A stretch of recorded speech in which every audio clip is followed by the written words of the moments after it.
The first time I saw her outside of my friend's house, it was nothing more than a coincidence. A weekday afternoon, a quiet coffee shop near the bus stop.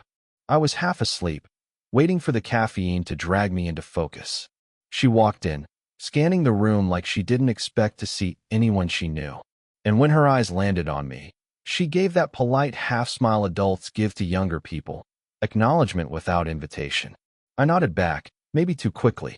My coffee hadn't even cooled yet, and already my chest felt warm for the wrong reasons. She ordered the same thing she always made at home, black tea with a bit of honey. I remembered because I'd had it in her kitchen once, after helping my friend carry groceries in. It wasn't remarkable at the time, but here, alone, it felt different. Like knowing a secret about her no one else in the cafe knew. She sat 2 tables over, close enough for me to hear the page turns of her book. That was the thing about her. She didn't need to say anything to fill a space. She had a presence that pressed against the silence until you noticed how much of it there was. I glanced at her hands more than I should have, steady, careful, holding the cup as if it were fragile. My own hand fidgeted with the napkin until it was folded into an uneven square. When I looked up, she caught me watching. Instead of pulling away, she tilted her head slightly, like she wasn't surprised. "You always order the same thing?" she asked, her voice low, almost flat, but not unkind. "Yeah," I said, clearing my throat. "I'm predictable like that." Her lips pressed into the faintest smile. "Nothing wrong with knowing what you like." It was nothing, a line thrown casually into the air, but I felt it land heavier than it should have. She went back to her book, and I stared at my coffee until it was cold. I told myself I'd leave before she did. Instead, I waited, dragging it out like every sip was necessary. When she finally stood, she paused at my table. "You didn't say hi back there," she said. "Sorry. I didn't know if you wanted me to." She gave me a long look, the kind that strips away your excuse before you even finish making it.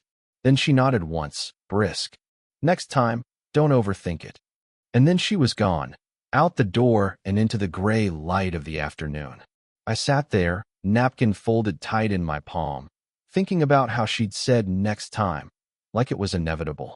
That night, I typed out a message to my friend, something casual, like, "Hey, ran into your mom today." But the words stayed on the screen, unsent. Instead, I kept rereading the 3 she had left me with. "This stays between us." Not because she'd said them that day, but because she had said them once before, months ago, in a different room, when the air was heavier and the silence meant something else. And for some reason, sitting there alone in my apartment, I couldn't stop hearing them again. The second time I saw her outside of her house, it wasn't an accident. I'd just dropped by to return a book I'd borrowed from my friend. He wasn't home, but she opened the door, still holding a dish towel in her hand. The smell of something baked, bread, maybe, floated past her. "You just missed him," she said, shifting the towel to her shoulder. "I can wait," I offered, though I didn't need to. Her eyes narrowed slightly, like she was deciding whether that was innocent or not. Then she opened the door wider. "Suit yourself." Inside, everything felt warmer, quieter. The kind of quiet that belongs to a house lived in by someone alone. I put the book on the counter, but she waved me toward the table. "Tea?" she asked. I nodded, even though I didn't really drink tea unless I had to. The kettle whistled softly, the sound filling the spaces where our conversation didn't. "Your place must still smell like paint," she said, setting down 2 mugs. "Yeah," I admitted. "I don't even open the windows. Feels too exposed." She chuckled under her breath. "You're 24. You should want to be exposed." "I think I'm better at being invisible," I said, surprising myself with the honesty. She looked at me then, not with surprise, but with something sharper. A recognition. She didn't reply right away, just stirred honey into her tea slowly, as if to give my words space to settle. "I used to feel that way," she said finally, "especially after the divorce. Everyone saw me, but no one really did." I studied her hands as she said it. The ring finger bare, skin faintly paler where something used to be. The words didn't come out heavy, but I felt the weight anyway. We sat across from each other, sipping in silence. The steam curled between us, like it was carrying something unsaid. My mind kept jumping ahead, imagining if my friend came home early, or if he'd find me here too comfortable in a space that wasn't mine. Still, I didn't move. She broke the silence with a faint laugh. You're nothing like your friend. I tilted my head. That's good or bad? Neither. Just different. You listen more. Her gaze lingered on me then, longer than polite. My throat tightened, and I looked down at the rim of my mug, tracing it with my finger. It should have been ordinary, the kind of tea you forget the taste of. But sitting there, I couldn't forget anything. Her voice, her eyes, even the way her elbow rested on the table, as though she wasn't sure if she wanted to lean closer or pull back. I felt guilt prickle in me, the kind that doesn't stop even when you pretend it's harmless. She was my friend's mom. She was more than 20 years older. I shouldn't notice the soft way she said my name. Shouldn't imagine what it would mean if her hand brushed mine by accident. But I noticed. I imagined. The clock in the hallway ticked too loud, every second insisting this wasn't a place I belonged. When I finally stood to leave, she walked me to the door. I thanked her for the tea, fumbling with the sleeve of my jacket. She watched me in that patient way again, like she was measuring how much of me was bluff. Just as I reached for the doorknob, she touched my arm. Not long, not heavy. Just enough for me to feel her fingers before she pulled them back. Don't hide yourself too much, she said quietly. People miss you that way. I nodded, but words stuck in my throat. And later, lying awake, replaying that small touch on my arm, I thought, I don't know why that moment stayed with me. Maybe because it felt like someone finally saw me. It happened again, but different this time. I was at their house to drop off a charger my friend had left in my car. He wasn't home, again, and she answered the door in a sweater that looked too big on her, sleeves rolled past her wrists. You're becoming a regular delivery service, she teased, stepping aside. I laughed softly, but it didn't feel casual anymore. I walked in, set the charger down on the counter, but stayed standing, like if I sat it would mean I wanted to stay. She noticed. Tea, she asked. My answer came too quickly. Yeah. The kettle clicked on, filling the silence with a low hum. She moved around the kitchen with quiet certainty, and I found myself watching her every step. The way she brushed her hair back with the inside of her wrist, the way she reached for the cups without looking. Your friend said you've been working late, she said. Yeah. It's easier than being home. She turned then, leaning back against the counter, eyes on me. That's not how most people your age think. I shrugged. Maybe I'm not most people. Her gaze held me there, and something in it felt like agreement. Or maybe I wanted it to. The kettle whistled. She poured the water, slid the mug across the table toward me, and sat down opposite. I joined her, my fingers grazing hers for just a second as I reached for the cup. Neither of us mentioned it, but neither of us missed it either. We sat in silence, the kind that stretches too thin until something has to snap. You know this is, she started, then stopped. Her hands folded tight around her mug. I leaned forward. This is what? She shook her head quickly, as if to erase the thought. Nothing. Forget it. But I couldn't. My pulse was already too loud, filling the space where words should have been. Then the front door clicked open. Heavy footsteps. My friend's voice calling, Mom? She stiffened instantly, pulling her hand back from where it had been resting too close to mine. I pushed away from the table like I'd been caught in something. In here, she called back, her voice steady, practiced. He appeared in the doorway, grin wide, tossing his keys on the counter. Hey man, what's up? I forced a smile, clapped his shoulder, muttered something about just dropping off his charger. He barely noticed. But she noticed. She didn't look at me again, not while he was there. Her focus shifted, completely, like a curtain had been pulled shut. A few minutes later, I made an excuse to leave. As I reached the door, she finally glanced my way. Quick, almost nothing. But there was something in her eyes, a warning, maybe, or a question. I couldn't tell which. And in that suspended second, I almost said it. Almost asked her what this was, what we were doing. Almost told her I thought about her more than I should. But the words stopped at the edge of my mouth. And when I walked out, I could still feel how close I'd been. Too close that it was a late evening, the kind where the air feels heavier than usual, like it's holding something back. I'd been walking home from work when I spotted her outside, sitting on the bench near the bus stop. She wasn't waiting for a bus. I knew that. The stop had been out of service for months. She was just sitting. I hesitated, almost turned the corner, but my feet betrayed me. Mind if I asked, gesturing at the space beside her. She didn't look surprised. Go ahead. The street was quiet. A few cars passed, headlights flashing, but mostly it was still. I sat, hands deep in my jacket pockets, stealing glances at her profile. She looked tired, but not in the way sleep could fix. You okay? I asked softly. She exhaled, almost a laugh. That's a loaded question. Silence stretched again. I kicked at the gravel near my shoes, waiting. Finally, she said, your friend, he doesn't notice much, does he? The way she said it, it wasn't cruel, just matter of fact. He's distracted, I said. Always has been. She hummed, not disagreeing. Sometimes I wonder if I'm invisible in my own house. I turned to her, but she was staring straight ahead. Her voice had dropped low, the kind you use when you're afraid of hearing yourself too clearly. You're not invisible, I said, before I could stop myself. That made her finally look at me. Just a glance, but it lingered. Long enough that I felt pinned. Her hands were folded in her lap, fingers twisting the edge of her sleeve. You shouldn't say things like that. Why not? Because, she broke off, pressed her lips together. Then, quieter. Because I hear them. My throat tightened. There it was, the wall lowering, just enough for the air between us to shift. She shook her head slightly, as if annoyed with herself. You're too young to understand. Try me, I said, almost a whisper. She studied me, eyes narrowing like she was deciding how much truth to risk. Then she leaned back against the bench, gaze turned upward. After the divorce, I promised myself I wouldn't need anyone again. Needing is dangerous. People leave. Her voice caught, then steadied. But lately, I catch myself, when you're around. She stopped, shook her head again. It's stupid. My chest ached at the word. Stupid.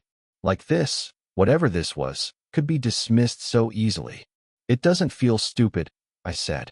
Her eyes snapped back to mine. There was something raw there, unguarded, like she hadn't meant to let me see that much. We sat in the thinnest silence then. Every sound felt louder, the ticking crosswalk light, the rustle of leaves, the hum of a street lamp overhead.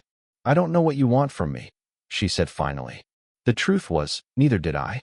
All I knew was the way my pulse rushed when she was near, the way her absence felt sharper than it should. I leaned forward, elbows on my knees, searching for words that didn't exist. Maybe I just want you to see me the way you see everyone else. Or maybe I already know you do. She didn't move, didn't breathe, almost. Just stared at me, like she was daring me to finish. But I couldn't. My voice faltered, caught in the back of my throat. Her hand shifted in her lap, like it might reach for mine. It didn't. Instead, she whispered, don't make me ask what you're thinking. The question hung there, suspended in the night air. And I didn't answer. The next week felt different. I didn't see her at the bench. I didn't run into her at the coffee shop or when I came by the house.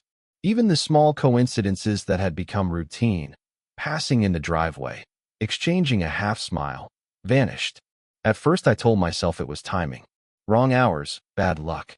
But after a few days, I started to wonder if it was deliberate. When I finally did see her, it was brief. I'd come by to grab my jacket from my friend's place. She opened the door, but instead of the familiar softness, her expression was clipped. Tired. She let me in, but she didn't linger in the kitchen or offer tea. He's upstairs, she said, gesturing vaguely. Her tone wasn't cold, not exactly. Just measured. Like every word had been weighed before leaving her mouth. I wanted to ask if something was wrong. If I'd said too much that night on the bench. But with my friend just a staircase away, I kept quiet. When I came back down, she was leaning against the counter, scrolling her phone. Her thumb froze when she noticed me. You should come around less, she said softly. It landed like a punch I hadn't braced for. What do you mean? Her eyes flicked up at me, then away. He's starting to notice. I don't want questions. I nodded slowly, though my chest felt tight. Right? Yeah, of course. There was a pause. Her lips parted like she wanted to add something else, but instead she just went back to her phone. I left without another word.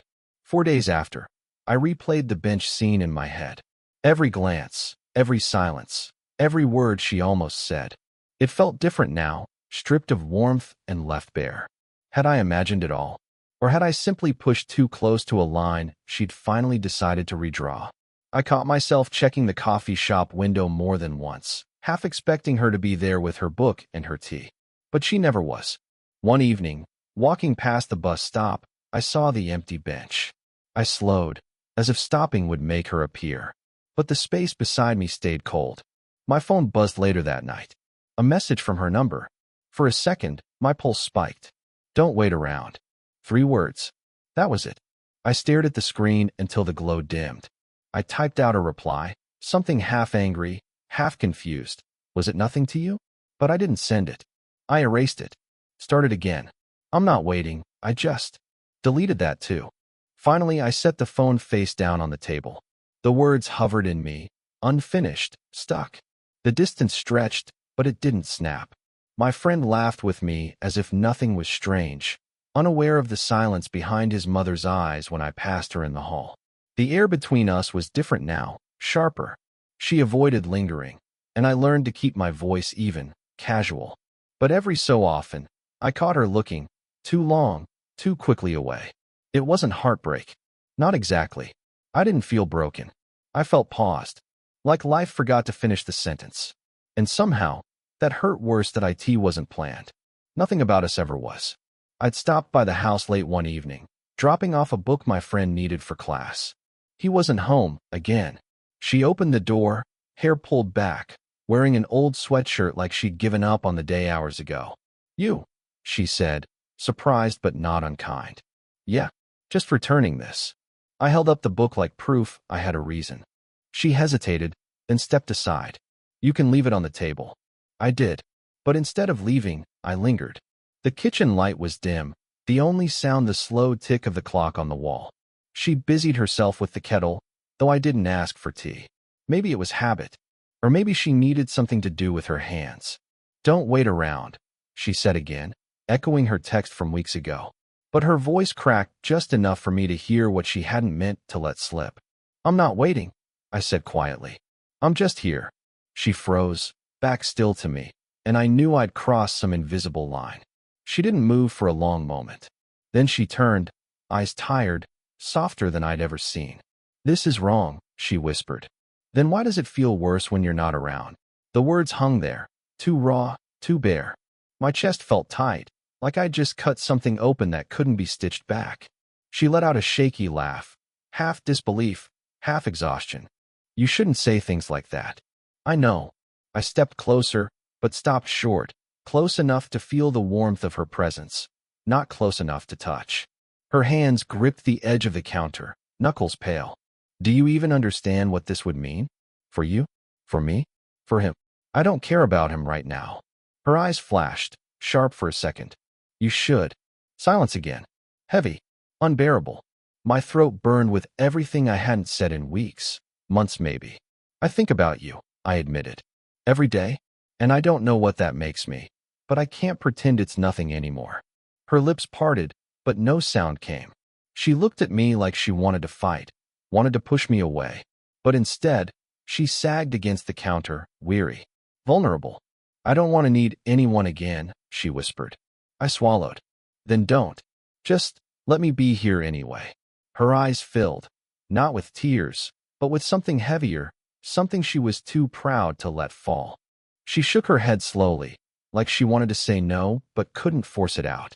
We stood there, breathing the same thin air, silence pressing in like a wall. And then, finally, she moved. Not much. Just a hand lifting from the counter, brushing the back of mine as if by accident. But it wasn't an accident. It lingered, warm, trembling slightly. I didn't grab it. Didn't pull her closer. Just let it rest there, both of us knowing what it meant. She let out a breath, almost a surrender. "Okay," she whispered. It was nothing. Just a word. But it was also everything. And for the first time, I believed it. Time didn't stop for us. It never does. Weeks turned into months, and whatever we were didn't arrive with fireworks. It showed up in the smallest places, morning routines, late evenings, ordinary silences. I still saw her at the coffee shop sometimes. She still ordered her black tea with honey, and I still got my coffee, predictable as ever. But now, she'd remember to grab an extra napkin for me before I even asked, sliding it across the table without a word. I'd fold it into those uneven squares, the habit I never broke, and she'd smirk without looking up from her book. At the bench near the old bus stop, we sometimes sat together, not because we were waiting for anything, but because it had become ours. No schedule, no excuse, just a place where we didn't have to talk too much. The world passed by, but that little slice of stillness belonged to us. My friend remained oblivious, wrapped in his own life. She and I never flaunted anything, never made it bigger than it was. It wasn't about defiance. It was about survival, keeping what mattered intact by not letting the world pick it apart. She still had her moments of pulling away. Guilt didn't vanish overnight. Some evenings she'd go quiet, retreat into herself, and I'd feel the distance widen like a stretch of cold air between us. But then she'd set down a cup of tea next to me, wordless, steady, and it was enough. A gesture, small, but heavy with meaning. I learned her rhythms, how she needed silence more than promises, how she valued presence more than declarations, how the 8:47 a.m. train that used to rush by outside her window always made her pause mid-sentence, as if marking the passage of time. We joked once that the train was our reminder to keep going, no matter what. She, in turn, learned me that I wasn't as invisible as I thought, that my quiet wasn't emptiness, just waiting for someone to listen. It wasn't perfect. We weren't perfect, but somewhere in the middle of mismatched mugs of tea and late-night check-ins, it began to feel like something steady, something earned. One night, sitting at the kitchen table, she looked at me over her mug. "Do you ever regret it?" she asked. I shook my head. "Do you?" She didn't answer right away, just watched the steam curl up, then reached across the table and brushed her fingers over mine. Not anymore. We let the silence hold us after that. Not heavy, not fragile, just ours. And maybe that's what love really was. Something that didn't need to announce itself, didn't need to prove anything. It was in the folded napkins, the untouched mugs gone cold, the soft, okay, whispered once and carried forward into 100 small moments after. It wasn't a grand ending, just life, quietly rearranged. Better, warmer, not perfect, but enough. And every time I pass that old bench, empty or not, I know exactly where we began and why it still matters. Because some things don't need to be said out loud, not when they're already understood.